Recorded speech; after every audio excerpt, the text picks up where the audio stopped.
साथियों, आप सब जानते हैं कि आज 30 जनवरी है और 30 जनवरी को हम पूरे देश में, पूरी दुनिया में बलिदान दिवस के रूप में याद करते हैं।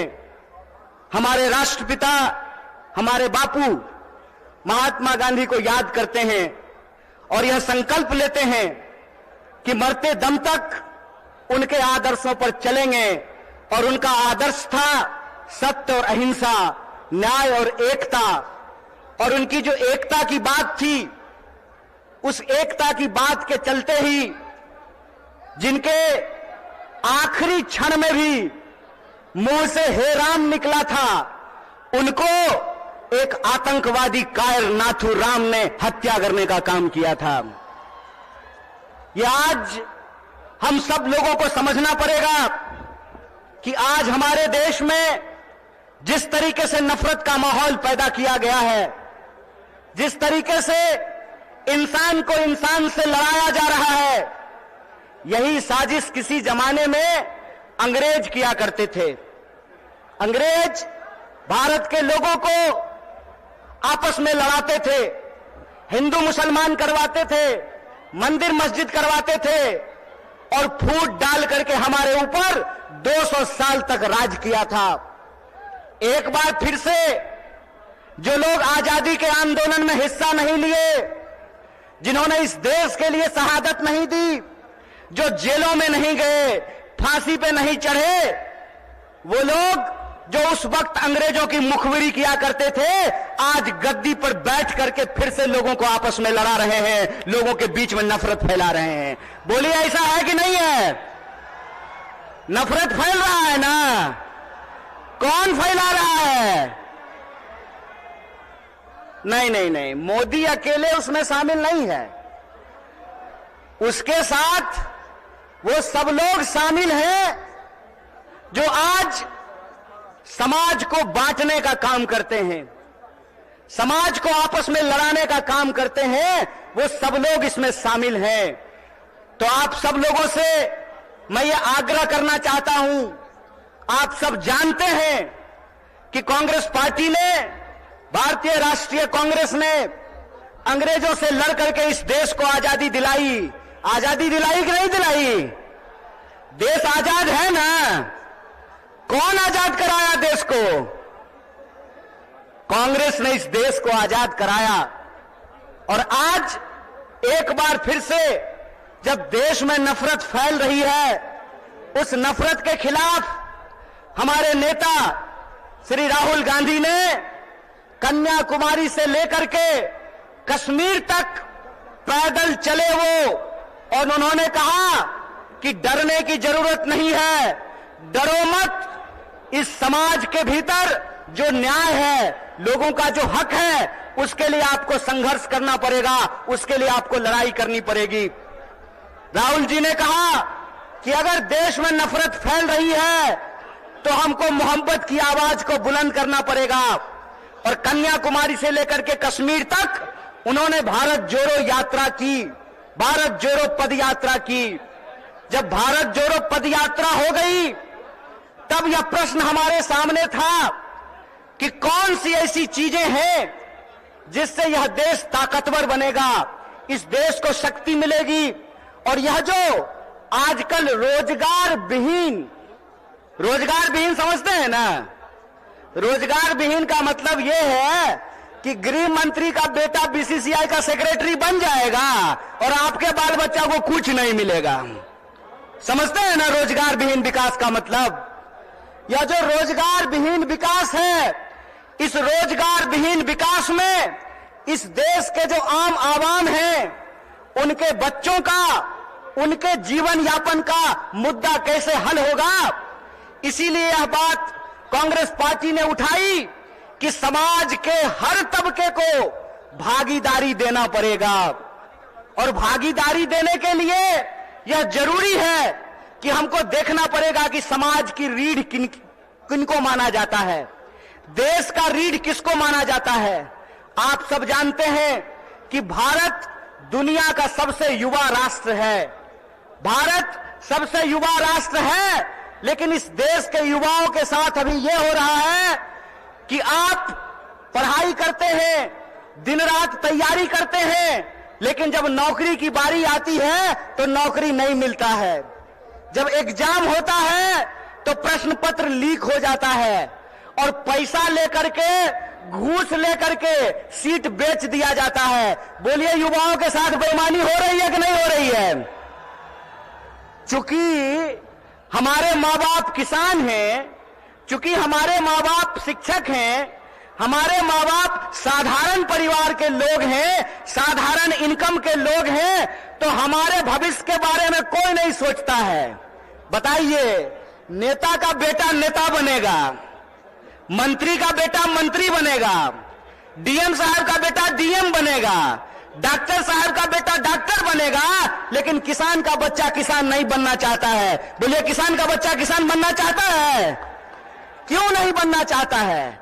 इसलिए नहीं बनना चाहता है कि इस देश की हकीकत यह है कि हर घंटे 2 किसान आत्महत्या करते हैं, हर घंटे एक नौजवान आत्महत्या करता है, हर मिनट किसी महिला के साथ कोई ना कोई अपराध होता है। आए दिन हमको यह सुनने को मिलता है कि जो शोषित पीड़ित वर्ग के लोग हैं उनके ऊपर लगातार हमले होते हैं, उनका अधिकार छीना जाता है। देश की इस परिस्थिति को देखते हुए, जब बेरोजगारी 45 साल में सबसे ज्यादा है, महंगाई आसमान छू रहा है।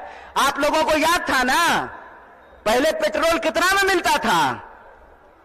पहले पेट्रोल कितना में मिलता था? 50 रुपया में। अब कितना में मिलता है? 100 रुपया में। महंगाई बढ़ी है कि नहीं बढ़ी है? सरसों का तेल पहले कितना में मिलता था? 80 रुपए किलो। अब कैसे मिलता है? 200 रुपये किलो। बोलिए, महंगाई बढ़ी है कि नहीं बढ़ी है? जिस तरह से महंगाई बढ़ रही है, किसानों की आत्महत्या हो रही है, जवानों की आत्महत्या हो रही है, महिलाओं के ऊपर अत्याचार हो रहा है, बेकारी 45 साल में सबसे ज्यादा है, तब इस देश के नौजवानों को, बिहार के नौजवानों को यह सोचना पड़ेगा कि उनका भविष्य क्या है।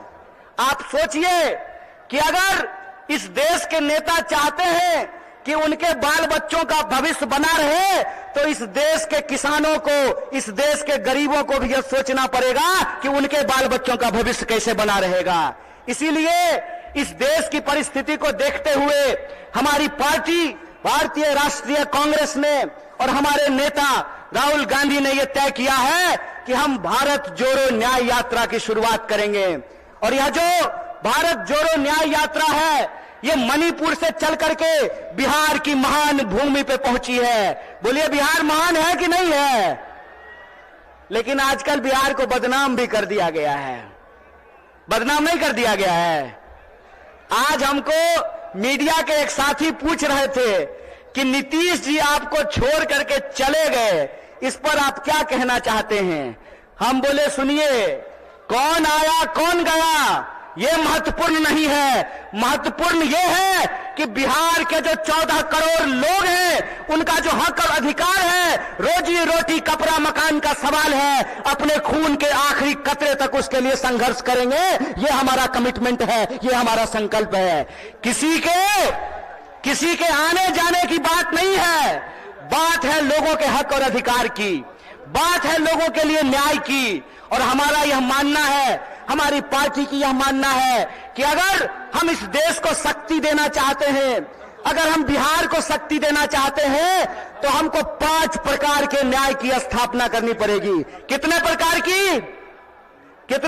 की न्याय की स्थापना करनी पड़ेगी? हाथ उठा करके बताइए। अरे डरिए नहीं, आप नेता छोड़े कि ईडी से घबरा जाइएगा। आप तो आम जनता है, आपको क्या फर्क पड़ता है? 5 प्रकार के न्याय की जरूरत पड़ेगी। कितने प्रकार की?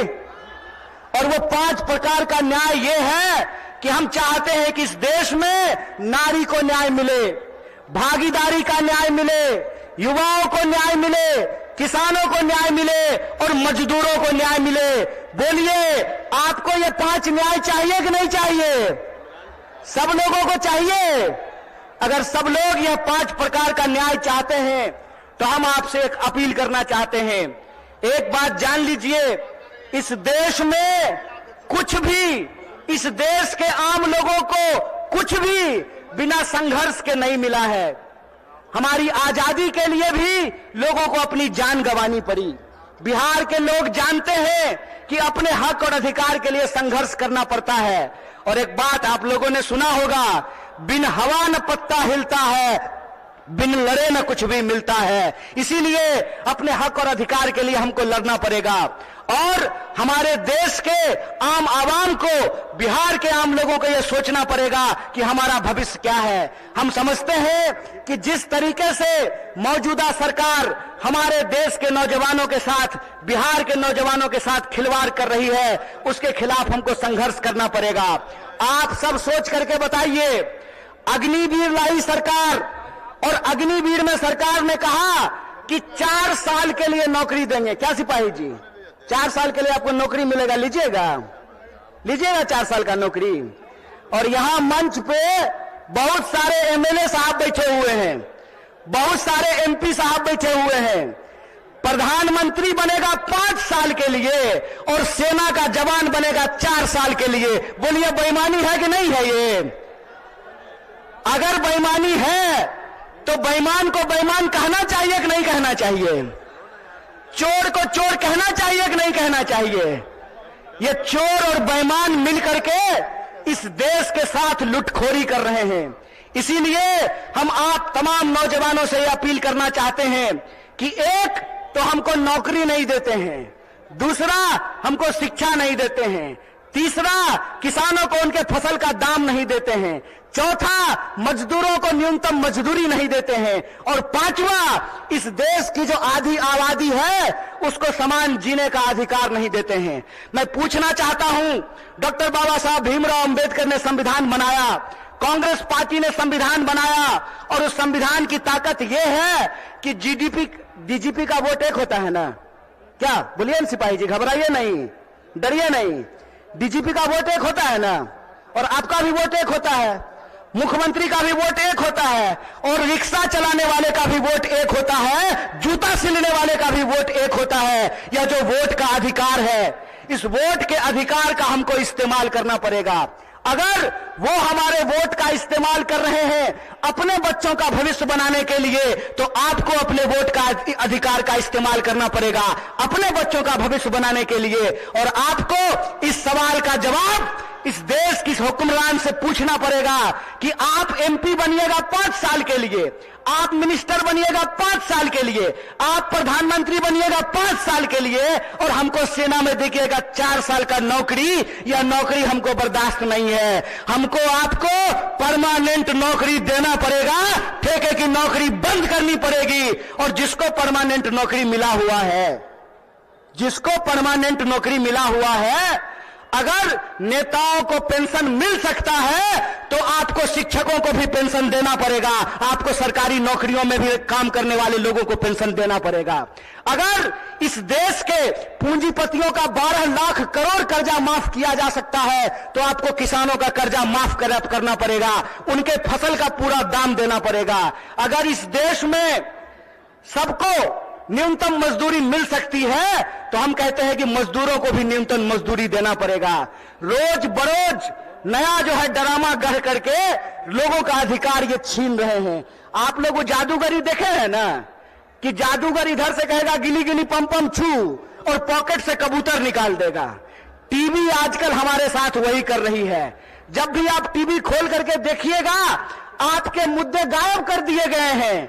सुबह से लेकर के शाम तक बहस चलेगी, कौन शपथ ले रहा है, कौन शपथ नहीं ले रहा है। सुबह से लेकर के शाम तक लोगों के मुद्दों को भटका करके, और आम लोगों का जो बुनियादी सवाल है, रोजी का सवाल, रोजगार का सवाल, रोटी का सवाल, कपड़ा का सवाल, मकान का सवाल, इन सवालों को गुमराह किया जाता है। इसीलिए हम पूर्णिया के आम लोगों को और बिहार के आम लोगों को एक अपील करना चाहते हैं।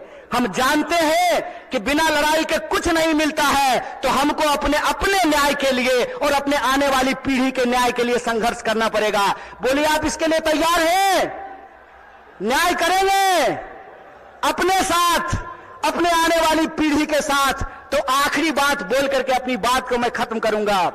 मैं पहली बार रंगभूमि मैदान में नहीं आया हूं। ये तीसरी बार है जो मैं रंगभूमि मैदान में आप तमाम लोगों के बीच में आया हूं।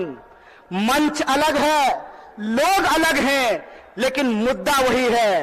और तब भी हमने आपसे वादा किया था कि इस देश की आजादी पे जब जब आंच आएगी, आपका बच्चा जो आपका नमक खाया है, आपके हक और अधिकार के लिए सड़कों पर उतरेगा। इसीलिए आप तमाम बिहार वासियों को, पूर्णिया वासियों को, सीमांचल वासियों को अपील करना चाहता हूं कि आप तमाम लोगों को 5 न्याय के लिए, इस देश की शक्ति देने के लिए आपको संघर्ष करना पड़ेगा। और इस संघर्ष में अगर हम संघर्ष करेंगे तो जरूर जीतेंगे। इन्हीं शब्दों के साथ अपनी बात को खत्म करूंगा। शुक्रिया। इनकलाब जिंदाबाद। जय हिंद, जय बिहार, जय कांग्रेस। न्याय का हक मिलने तक।